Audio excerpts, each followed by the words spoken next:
بسم اللہ الرحمن الرحیم اللہ رب محمد صلی اللہ علیہ وسلم نحن عباد محمد صلی اللہ علیہ وسلم شہر رمضان الذی انزل فیہ القرآن، رمضان وہ مہینہ ہے جس میں ہم نے قرآن پاک کو نازل فرمایا۔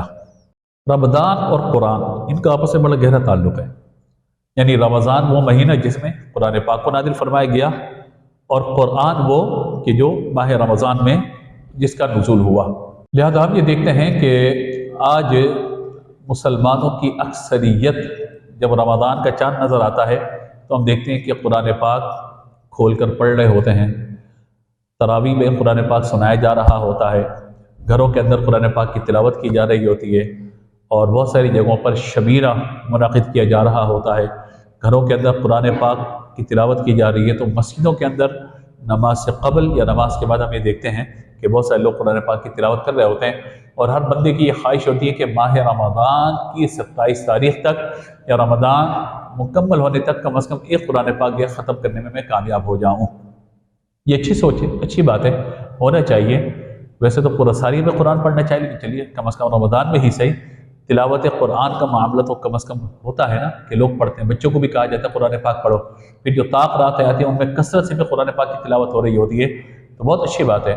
لیکن قرآن پاک پڑھنے کے اعتبار سے اور تلاوت کے اعتبار سے جہاں ہم فضیلتوں کو ذکر کریں گے، وہیں کچھ احتساب کے عمل کی بھی ہم بات کریں گے، خود احتسابی کی بھی، کہ تاکہ ہم غور کریں کہ آیا قرآن پاک کے جو حقوق ہیں کیا ہم انہیں ادا کر رہے ہیں یا نہیں کر رہے۔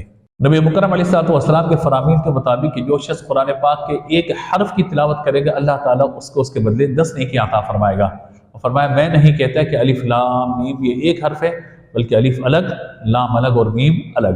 تو یوں اندازہ لگائیے کہ ہمارے پیارے آقا صلی اللہ تعالیٰ علیہ وآلہ وسلم نے جو ہمیں مثال بیان فرمائی حروف مقطعات کی ہے، یعنی جن کا معنی اللہ تعالیٰ و رسول اعلم بمرادہ، اللہ اور اس کے رسول اس کے معنی کو بہتر جانتے ہیں، لیکن ہمیں بتایا گیا کہ اگر الف لام میم بھی تم پڑھو گے تب بھی اللہ تبارک و تعالیٰ تمہیں اجر و ثواب عطا فرمائے گا۔ اس طرح فرمایا کہ بندے کا دل قرآن پاک سے معمور ہونا چاہیے، یعنی اس کے سینے کے اندر قرآن پاک، اس کے دل میں قرآن ہونا چاہیے۔ اگر اس کا سینہ قرآن سے محروم ہے تو گویا کہ وہ خیر سے محروم ہے، ہر طرح کی خیر سے اس کو محروم کر دیا گیا۔ اسی طریقے سے قرآن پاک کو پڑھیں تو درست قواعد و مخارج کے ساتھ پڑھیں، یعنی الحمد پڑھنا ہے تو ہا درست ہو اور الحمدو نہ ہو، الحمدو ہونا چاہیے، اور اسی طریقے سے حروف درست طور پر ادا ہو، تلاوت کا انداز جو ہے بالکل درست ہونا چاہیے۔ نبی مکرم صلی اللہ تعالیٰ علیہ وآلہ وسلم نے احادیث مبارکہ میں جو بات ارشاد فرمائی اس کا خلاصہ بھی یہ ہے کہ اقرأ القرآن بلحون العرب، کہ عرب لہجے کے اندر، یعنی جو باقاعدہ ایک تلفظ اور لہجہ ہے اسی کے مطابق قرآن پاک کی تلاوت کرنی چاہیے، اچھے لہجے کے ساتھ قرآن کو پڑھنا چاہیے۔ اور جب قرآن پڑھا جاتا ہے تو اللہ تبارک و تعالیٰ کی طرف سے رحمتیں اور برکتیں نازل ہوتی ہیں۔ حضرت اسید بن حضیر رضی اللہ تعالیٰ عنہ کہتے ہیں کہ ایک رات میں قرآن کی تلاوت کر رہا تھا تو اچانک میں نے دیکھا کہ ساتھ ہی میرا بیٹا لیٹا ہوا ہے اور سامنے گھوڑا کھڑا ہوا ہے، تو آسمان سے ایک میں نے روشن چراغوں کی ایک قندیل اترتی ہوئی دیکھی، یعنی جس آپ کے اوپر سے ایک زنجیر کی طرح روشنی اترتی ہوئی دیکھی۔ جب وہ گھوڑے کے قریب پہنچی، گھوڑا بھدکنے لگتا، میں نے قرآن پاک کی تلاوت کو بند کر دیا تو اچانک وہ روشنی غائب ہو گئی۔ کہا پھر میں نے تلاوت کی، گھوڑا پھر بھدکنے لگا روشنی کو دیکھ کر۔ تو نبی مکرم علیہ الصلوۃ والسلام سے یہ سارے معاملے کو عرض کیا گیا تو حضور نے فرمایا کہ وہ اللہ کے فرشتوں کی ایک جماعت تھی جو تمہارے کلام کو سننے کے لیے آئی تھی، تمہارا قرآن سننے کے لیے آئی تھی، اگر تم پڑھتے رہتے تو صبح تک لوگ بھی ان کو ملاحظہ کر لیتے۔ قرآن پاک کی برکت ہے یہ۔ ہمارے پیارے آقا حضرت محمد مصطفیٰ احمد مجتبیٰ صلی اللہ تعالیٰ علیہ وآلہ وسلم ماہ رمضان میں جبریل امین کو قرآن سناتے تھے، اور جبریل امین ہمارے پیارے آقا علیہ الصلوۃ والسلام کو قرآن سناتے تھے، یعنی قرآن کا دور کیا کرتے تھے۔ آپ اندازہ لگائیے کہ یہ کتنی برکت والی بات ہے۔ آج حفاظ کرام تراویح پڑھانے کے جو دور کرتے ہیں نا، ایک دوسرے کو منزل سنا رہے ہوتے ہیں، اگر سنت کی نیت کر لیں گے تو قرآن پاک پڑھنے کا ثواب بھی ملے گا، اور اس سنت پر عمل کرنے کا بھی اللہ تبارک و تعالیٰ اجر و ثواب عطا فرمائے گا۔ اب کرنا کیا ہے؟ کرنا یہ ہے کہ ماہ رمضان میں اول تو قرآن پاک کی تلاوت کا معمول زیادہ بنانا ہے، اور پھر صرف ماہ رمضان میں نہیں پورا سال اور عمر بھر قرآن پاک کی تلاوت کرنی ہے۔ دوسرے یہ قرآن پاک کو درست پڑھنا ہے۔ اگر درست پڑھنا نہیں آتا، آج کل تو بہت ساری سروسز موجود ہیں آن لائن، آپ کسی بھی وقت طے کریں، خواتین معلمات سے اور بر زیادہ کسی قاری صاحب سے قرآن پاک کو اپنے درست کریں، یا کم از کم وہ صورتیں جو نماز میں آپ تلاوت کرتے ہیں ان کو درست طور پر پڑھنا سیکھ لیجئے، ورنہ کیا ہوگا کہ قرآن پاک پڑھنے پہ اگر غلط پڑھنا ہے تو قرآن پڑھنے پہ کوئی اجر و ثواب نہیں ملتا۔ درست قرآن پڑھا جائے اور صحیح مخارج و قواعد کے ساتھ قرآن پاک کو پڑھا جائے۔ تیسری گزارش جو ہم سب کو سمجھنی ہے وہ یہ ہے کہ قرآن پاک کو فقط ہم عبارت کے طور پہ نہ پڑھیں، بلکہ اس کتاب ثواب کو کتاب ہدایت بھی بنائیں اپنی ذات کے لیے، کیونکہ قرآن ہی کتاب ہدایت ہے۔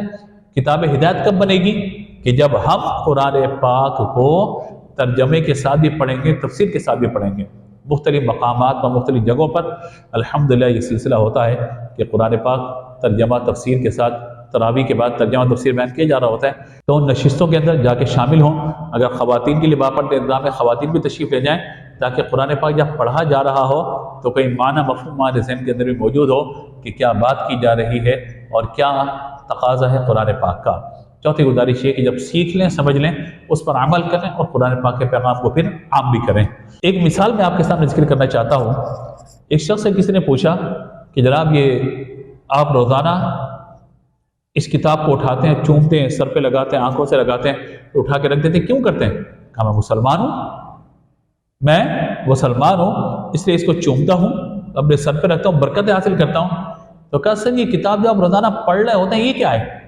کہا یہ میرے بزنس کی کتاب ہے، یہ بزنس کی کتاب ہے۔ تو کہا اس کو کیوں نہیں چومتے؟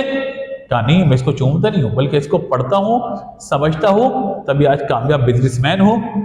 تو کہا کہ اچھا اس کو پڑھنا ہے بزنس کی کتاب کو اور اس کو سمجھنا ہے تاکہ اچھا بزنس آپ کر سکیں، دنیا میں کامیاب ہو سکیں۔ تو قرآن پاک کو چومنے کا فائدہ کیا کہ جب آپ قرآن پاک کو صرف چوم کر کے رکھ دیں اور جو ہدایت کی باتیں اس میں موجود ہیں ان کو اپنی زندگی میں شامل کر کے دنیا کے ساتھ ساتھ اپنی آخرت کی کامیابی کی بھی فکر آپ کیوں نہ کریں۔ تو بات اصل یہی ہے، اگر ہم چاہیں کہ ہم دنیا میں بھی کامیاب ہو، آخرت میں بھی کامیاب ہو، یہ کتاب انقلاب، صحیفہ انقلاب جو مصطفیٰ جان رحمت صلی اللہ تعالیٰ علیہ وآلہ وسلم کے قلب اطہر پر کم و بیش 23 سال کے عرصے میں نازل ہوا، اس نے عرب کے معاشرے کے اندر کی انقلاب برپا کر دیا۔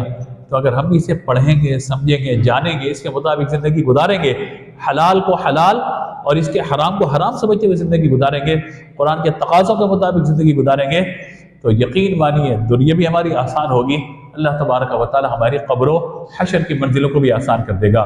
دیکھیے 7 منزلیں قرآن پاک کی، ترتیب یہی ہے روزانہ 1 منزل پڑھیں، 7 دن میں قرآن پاک مکمل ہو۔ یہ نہیں ہو سکتا تو اس کے نیچے آ جائیں، 30 پارے روزانہ 1 پارہ پڑھیں، 30 دن میں قرآن مکمل ہو۔ یہ بھی نہیں ہو سکتا روزانہ آپ آدھا پارہ پڑھیں، 2 مہینے میں قرآن مکمل کر لیں۔ یہ بھی نہیں ہو سکتا آپ 1 پاؤ پڑھ لیں تاکہ یہ آیت قرآن پاک کی تکمیل۔ یہ نہیں تو روزانہ کچھ نہ کچھ آیات اور کچھ نہ کچھ صورت قرآن پاک کی ضرور تلاوت کریں، ترتیب سے قرآن پاک پڑھتے رہیں، انشاءاللہ برکتیں نازل ہوں گی، برکتیں رحمتیں نصیب ہوں گی۔ اور حفاظ کرام سے میں گزارش کروں گا، وہ حفاظ کرام جو چاہتے ہیں کہ ان کی منزلیں مضبوط رہیں، تو وہ نماز فرائض کے ساتھ ساتھ اپنی سنتوں کے اندر اور نوافل کے اندر روزانہ قرآن پاک کو ترتیب سے پڑھنا شروع کریں، تو یقین مانیے کہ عمر بھر جب قرآن پاک پورا سال آپ پڑھتے رہیں گے، پھر رمضان میں پریشانی تراویح سنانے میں آپ کو کم ہوگی، ورنہ رمضان میں رٹے لگاتے رہیں گے اور خدا نخواستہ کہیں ایسا نہ ہو کہ قرآن بھول جائے، قرآن بھلا دیا جائے۔ اللہ تعالیٰ کی اس نعمت کی ہمیں قدر کرنی چاہیے، خود بھی قرآن پڑھیں، سمجھیں، سیکھیں اور قرآن پاک کی دعوت کو عام کریں۔ اللہ تبارک و تعالیٰ ہم سب کو قرآن کو سمجھنے کی توفیق عطا فرمائے، روزانہ قرآن پاک کی تلاوت کی توفیق عطا فرمائے، اور ماہ رمضان کی ان ساعتوں میں قرآن پاک سے جڑ کر اس کے تقاضوں کے مطابق زندگی گزارنے کی اللہ ہمیں توفیق عطا فرمائے۔ آمین۔ وآخر دعوانا ان الحمد للہ رب العالمین۔